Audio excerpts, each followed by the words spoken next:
Break के बाद खबरनामे में आपका दोबारा खैर मकदम है। आइए बढ़ते हैं मजीद खबरों की जानिब। GHMC mayor B Ram Mohan ने मेटीगुड़ा से Shantinagar via Tukaram gate road widening के कामों के लिए रेलवे से ज़ेर इल्तवा अराजी के हुसूल के मामलात में साउथ सेंट्रल रेलवे यानी SCR से ताउन तलब किया। इस सिलसिले में मेयर राम मोहन ने जीएचएमसी कमिश्नर लोकेश कुमार के हमरा जुमे के रोज़ SCR के चीफ इंजीनियर A राव से मुलाकात करते हुए तबादिल ख्याल किया।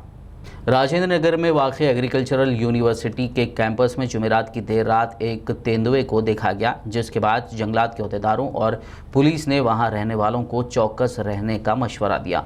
अहदेदारों का ख्याल है कि ये वही तेंदुआ है जो 14 मई को काटेदान इलाके में मेन रोड पर देखा गया था। ये पहली बार काटेदान के रोड पर देखा गया था और फिर वहाँ से वो गायब हो गया था। वाज़े हो के काटेदान इलाके में तेंदुए के नज़र आने के बाद महकमे जंगलात और पुलिस के एहलकारों ने उसे पकड़ने की कोशिश की थी, लेकिन वो एक फार्म हाउस में दाखिल होकर कहीं चला गया था। अहदेदारों ने CCTV फुटेज देखने के बाद इलाके में फिर से सर्च ऑपरेशन शुरू कर दिया है और यूनिवर्सिटी के अतराफ व अकनाफ में रहने वालों को चौकस रहने का मशवरा दिया है। ज़िला संगारेड्डी के ज़हीराबाद टाउन के मूसा नगर इलाके में एक शख्स में कोरोना की अलामत पाए जाने के बाद उसे संगारेड्डी के अस्पताल में मुंतकिल कर दिया गया, जबकि पुलिस और रेवेन्यू अहदेदारों ने इलाके को रेड जोन करार देते हुए सील कर दिया। ज़हीराबाद म्यूनसिपल कमिश्नर ने मूसा नगर के रिहायशियों से अपील की है कि वो हरगिज़ घर से बाहर ना निकलें। उनकी मदद के लिए म्यूनसिपल और रेवेन्यू के एहलकार मौजूद हैं। वो किसी भी ज़रूरत की चीज़ के लिए उनसे राब्ता क़ायम कर सकते हैं। वहीं म्यूनसिपल कमिश्नर ने ज़हीराबाद की आवाम से भी अपील की है कि कोई भी मूसा नगर में जाने की कोशिश ना करे, क्योंकि इस बीमारी से बचने का एक ही तरीक़ा है और वो है एहतियात। జహీరాబాద్ పట్టణంలో మూసానగర్ నందు ఒక పాజిటివ్ కరోనా కోవిడ్-19 కేసు వచ్చింది కాబట్టి పట్టణ ప్రజలందరూ సహకరించి ఈ అలర్ట్గా ఉంటూ ఈ ఏరియాను కంటైన్మెంట్ జోన్ కింద డిక్లేర్ చేయడం జరుగుతుంది, రెడ్ జోన్ కింద। కాబట్టి పట్టణ ప్రజలందరూ కూడా ఈ ఏరియాకు రాకుండా ఈ ఏరియాలో ఉన్న వాళ్ళు కూడా ఇంట్లోనే ఉంటూ సహకరించండి। మీకు కావాల్సిన నిత్యావసర వస్తువులు కానీ మిగతా ఐటమ్స్ ఏమున్నా కూడా మా మున్సిపల్ సిబ్బంది, రెవెన్యూ సిబ్బంది సహకరించండి। మిగతా ఐటమ్స్ ఏమున్నా కూడా మా మున్సిపల్ సిబ్బంది, రెవెన్యూ సిబ్బంది సహకరించగలరు। నిత్యావసర ఎమర్జెన్సీ మెడిసిన్ కానీ ఎమర్జెన్సీ హాస్పిటల్ కానీ అట్లాంటివి ఏమంటే కూడా మిమ్మల్ని మా సిబ్బంది తీసుకెళ్ళి సహకరిస్తారు। కాబట్టి పట్టణ ప్రజలు ఈ పరిస్థితిని అధిగమించడానికి అందరూ సహకరించగలరని కోరుచున్నాను। गर्मी में शिद्दत के साथ साथ आए दिन आतिश ज़दगी के वाक़यात में भी इजाफा देखा जा रहा है। शहर हैदराबाद के बोयनपल्ली बापूजी नगर में ख़तरनाक आतिश ज़दगी का वाक़या पेश आया। बताया गया है कि सिलेंडर ब्लास्ट की वजह से ये आग लगने का वाक़या पेश आया, जिसमें तकरीबन 10 झोपड़ियाँ और 2 ऑटो के पूरी तरह से जल जाने की खबर है। राहत की बात यह है कि इसमें कोई जानी नुकसान नहीं हुआ। वाक़े की इत्तला पर पहुंची पुलिस और फायर ब्रिगेड अमले ने आग पर काबू पाया। पुलिस का कहना है कि शॉर्ट सर्किट की वजह से आग लगी होगी और इसी दौरान झोपड़ी में मौजूद सिलेंडर ब्लास्ट हो गया, जिससे आग ने शिद्दत इख्तियार कर ली। तकरीबन 1 घंटे की जिद्दोजहद के बाद आग पर काबू पाया गया। आग की वजह से नुकसान का अंदाज़ा फ़िलहाल नहीं लगाया जा सका है। पुलिस ने इस सिलसिले में तहक़ीक़ात का आगाज़ कर दिया है। महकमा इलेक्ट्रिसिटी की जानिब से बिल अदा ना करने पर अत्तापुर में वाक़ सॉलिटेयर ग्लोबल स्कूल की इलेक्ट्रिसिटी काट दी गई है। स्कूल इंतज़ामिया का कहना है कि वज़ीर आला KCR की जानिब से लॉकडाउन को देखते हुए 3 महीने की बिल के लिए रियायत दी गई है। ताहम 1 महीने की बिल अदा ना करने पर बिना कोई नोटिस स्कूल की लाइट काट दी गई है। स्कूल इंतज़ामिया ने महकमा इलेक्ट्रिसिटी से इलेक्ट्रिसिटी को बहाल करने और हुकूमत से इस मसले पर तवज्जो देने की अपील की है। So actually CM has informed us now to pay 3 months electricity bill when lockdown has started, but surprisingly electricity department has disconnected our power connection for the last month bill. The bill amount is around rupees 31,000. It's not a big deal for us to pay, but at least it is a courtesy of their department to inform us and give a notice and or a circular and can disconnect. But that has not happened and our power is disconnected. Apart from that, we are paying the salaries of all the teachers for these 3 months without collecting the amount or without forcing the parents to pay the fees, as CM sir said. So I request electricity department to restore our power, and I also appeal government, Mr. KCR, our CM, to look into this matters. Suddenly हमारा school का electricity connection cut कर दिया गया, जबकि chief minister साहब के तरफ से ये रियायत दी गई थी कि आप जो भी ऑर्गेनाइजेशंस हैं उनको 3 महीने का इलेक्ट्रिसिटी बिल पे करने की ज़रूरत नहीं है। घरों को ये रियायत दी गई थी कि आपको पे करने की ज़रूरत नहीं है। हमारे लिए पे करना कोई बड़ी बात नहीं है, लेकिन आप क्योंकि ये दी गई है ये फैसिलिटी, इसीलिए हम लोगों ने नहीं पे किया। पिछले 2.5 महीनों बाद शहर हैदराबाद में सभी दुकानें खोल दी गई हैं। लॉकडाउन में नरमी का असर बाजार पर साफ दिखाई दे रहा है, लेकिन मौसम गर्मा में जो मशरूबात का कारोबार हुआ करता है वो इस दौरान काफ़ी मुतासर हुआ है। देखिए हमारे नुमाइंदे मोहम्मद शहबाज की ये ख़ास रिपोर्ट। मौसम गर्मा के आते ही मशरूबात के इस्तेमाल में इजाफा हो जाता है, लेकिन इस साल कोरोना वायरस की वजह से लोग ठंडे के इस्तेमाल से दूर ही नजर आए। वैसे दुकानें बंद रहने से भी शहर हैदराबाद में मौसम गर्मा के दौरान लोगों को लस्सी और दीगर मशरूबात पीने को दस्तयाब नहीं थे। अब जब हुकूमत की जानिब से लॉकडाउन में नरमी का ऐलान किया गया है और सभी दुकानों को खोलने की इजाजत दे दी गई है, तो लस्सी और दीगर मशरूबात की दुकानों पर लोग नजर आ रहे हैं, लेकिन यहाँ पर टेक अवे सर्विस दस्तयाब है और लोग इस गर्मा के मौसम में इसी सहूलत से फायदा उठा रहे हैं। बिल्कुल कम है उस तरीके से। 2 महीने 10 दिन जो कारोबार बंद होने के बाद एक तो लेबर का प्रॉब्लम हो गया, लेबर पूरा चलेगा। जो बाहर से आया था माइग्रेंट लेबर, वो लोगों को मेरे को 2 महीने बिठा के खिलाना पड़ा खर्चा। यानी मैं रमज़ान तक के वास्ते लेबर को बुलाया था फरवरी में सीज़न के वास्ते।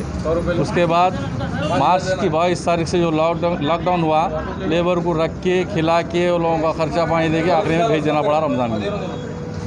अब लॉकडाउन खुला, अब लेबर नहीं है। अब घर के बच्चे को लेके काम कर रहा हूँ, वो भी पब्लिक के वजह पे टेम्परेचर बढ़ा हुआ है, बल्कि बहुत से लोग फ़ोन आ कर रहे हैं, भाई सब खुल गए, टेक अवे दे सकते, टेक अवे दे रहा हूँ। इसलिए बहुत असर पड़ा लॉकडाउन से, बहुत कारोबार मुतासर हो गया पूरा। लॉकडाउन का जो 2 महीने 10 दिन जो निकल चुके हैं, बहुत कठिन टाइम निकला वो तो हमारे लिए। जैसे कि देख सकते हैं आप, हमारा कारोबार है और तमाम लोगों का कारोबार है जो कि लॉकडाउन की वजह से बहुत मुतासिर हो गया है आपके। तो खैर अल्लाह से ये दुआ है कि इंशाल्लाह जल्द से जल्द हालात ठीक हो गए तो बहुत बेहतर होगा। अभी बिस्मिल्लाह हम शुरू करें कारोबार, अभी इतना रिस्पांस नहीं आ रहा है अभी लोगों का। देखेंगे खैर इंशाल्लाह क्या होगा आगे आगे। अब ये लॉकडाउन तो खुला है, अभी थोड़ा मौका मिला है हमको, अब देखेंगे आगे क्या मौका मिलेगा इंशाल्लाह। 2-3 महीने लॉकडाउन के बाद ये कारोबार जो सो हमारा खुला है, अल्हम्दुलिल्लाह। जो भी परवरदिगार जो दे रहा अल्हम्दुलिल्लाह उसमें भी खुश है हम। परवरदिगार का एहसान है हमारे ऊपर। सुने कि लॉकडाउन की वजह से कारोबार अभी थोड़े कमज़ोर है। इंशाल्लाह अभी अगर हो सकता परवरदिगार जो भी दिया हम उसमें भी खुश है। मशरूबात के दुकान मालिकीन का कहना है कि लॉकडाउन की वजह से जितने दिन दुकानें बंद थीं, वही दिन असल कारोबार के थे। अब थोड़े ही दिन बचे हैं, इसके बाद बरसात का मौसम शुरू हो जाएगा।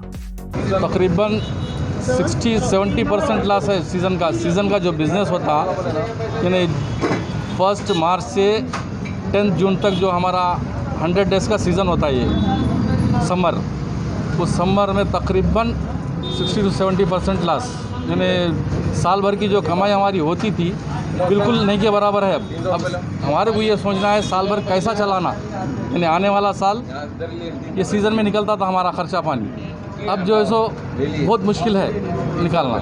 अभी सीज़न अब बारिश हुई तो हमारा सीज़न ही ख़त्म हो जाता बिल्कुल। अब 2-3 रोज़ बारिश नहीं है, फिर भी थोड़ा चल जा रहा, टेम्परेचर हाई है बल्कि। पहले का कारोबार में अब पे बहुत बड़ा फ़र्क है साहब। सुने माशाल्लाह, पहले तो खड़े रहे तो गिराक को खड़े रहने जगह नहीं रहती थी। सुने अब गिराक कम है वो तो। सुने जो भी दिया उसके ऊपर भी अल्लाह का शुक्र है अल्हम्दुलिल्लाह। जिस हालत में भी है शुक्र है अल्हम्दुलिल्लाह। मशरूबात के दुकानदारों ने मजीद बताया कि लोग दिन में धूप के दौरान कम ही मशरूबात का इस्तेमाल करते हैं, लेकिन शाम और रात के औकात में कारोबार में इजाफा रहता है। लेकिन हुकूमत की जानिब से शाम 6 बजे से बाजार बंद करने के अहकामात हैं, जिसकी वजह से भी उन्हें परेशानी का सामना है। हाँ, रात का अगर रहा तो हमारा रात का ही कारोबार है, दिन का नहीं है। दिन में धूप की वजह से पब्लिक बाहर नहीं निकलती, टेम्परेचर हाई और धूप की शिद्दत की वजह से पब्लिक बाहर निकलती। शाम में थोड़ा ठंडा रहता, रिलैक्स के वास्ते पब्लिक निकलती। अब दिन में देखिए आप बिल्कुल सन्नाटा था रोड पे, अब शाम में जब पब्लिक निकलती जब कर्फ्यू लगाया पूरा कारोबार उस पर ख़त्म। दुकानदारों ने हुकूमत से property tax, rent, electricity bill और दीगर में राहत देने की अपील की है। वो केसीआर साहब से डिमांड ये है, थोड़ा लाइट का बिल और पानी का ये किराए है, एक मलगी का 15-15 हज़ार रुपये किराया देने का है। किराए का प्रॉब्लम है, 2 महीने का किराया चढ़ गया है। अब किरायों का प्रॉब्लम है, लाइट का बिल, प्रॉपर्टी टैक्स है मकानों का। बस ये अगर कुछ राहत इसमें मिल गए तो बहुत अच्छी बात है। की बात यह है कि यहाँ पर जो कम पब्लिक दिख रही है उसकी वजह यह है कि लॉकडाउन, और दूसरी बात जो धूप जो ज़्यादा होने के बाद, ये हम कुछ लोग से बात कर रहे हैं, वो लोग तो बताया कि शाम के वक्त हमारा कारोबार होता था, लेकिन अब ये धूप ज़्यादा होने की वजह से और जो टाइम दिया गया है तेलंगाना गवर्नमेंट की जानिब से लॉकडाउन को लेकर 6 बजे के बाद बाज़ार बंद किया जाएगा, इसीलिए ये सारे लोग अपनी अपनी परेशानी बता चुके हैं। अकबर अहमद के साथ मैं शहबाज, BBN न्यूज़, हैदराबाद। तेलंगाना के मुख्तलिफ मकामात बिलखुसूस शुमाली व मशरक़ी इलाक़ों में आज गरज व चमक के साथ हवाएं चलने और बिजलियां चमकने का ख़वी इम्कान है। महकमे मौसमियात ने बताया कि ये सूरत हाल आइंदा 2 दिन के दौरान बरकरार रह सकती है। इसी दौरान ज़िला नलगुंडा में आज अजीम तरीन दर्जे हरारत 45.8 डिग्री सेल्सियस रिकॉर्ड किया गया है। वहीं मौसमी तब्दीली के पेश नज़र महकमे मौसमियात ने पेश क़यासी की है कि मानसून 1 जून को केरला के साहिल से टकरा जाएगा। ये भी कहा गया है कि इस मरतबा बारिश मामूल के मुताबिक होगी। आखिर में एक नज़र सुर्खियों पर। लॉकडाउन 4 के इख्तिताम से पहले अमित शाह ने की पीएम मोदी से मुलाकात। 31 मई को पीएम मोदी मन की बात प्रोग्राम में कर सकते हैं लॉकडाउन को लेकर अहम ऐलान।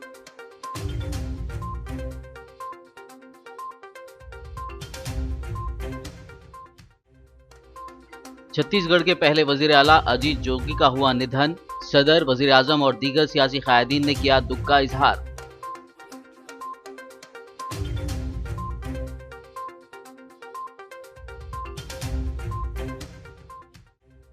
बढ़ते कोरोना के मामलात को देखते हुए रेलवे की एडवाइजरी। बीमार, बुजुर्गों, बच्चों, हामिला खवातीन से गैर जरूरी सफर से बचने की अपील।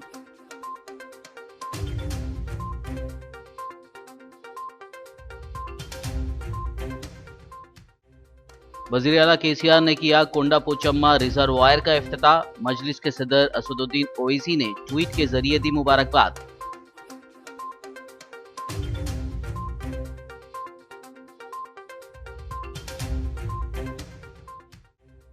तेलंगाना वक्फ बोर्ड करेगा कब्रिस्तानों में जगह के मुताल्लिक हेल्पलाइन सेल का आगाज। 30 मई को वक्फ बोर्ड चेयरमैन मोहम्मद सलीम करेंगे इफ्तिताह।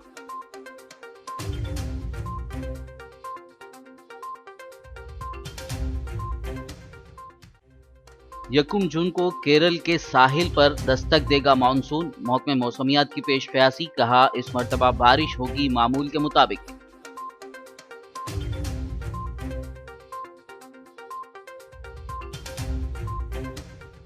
खबरनामे में फिलहाल बस इतना ही। ताज़ा तरीन अपडेट्स के लिए देखते रहिए BBN न्यूज़ और YouTube पर हमारे चैनल को सब्सक्राइब भी ज़रूर करिए।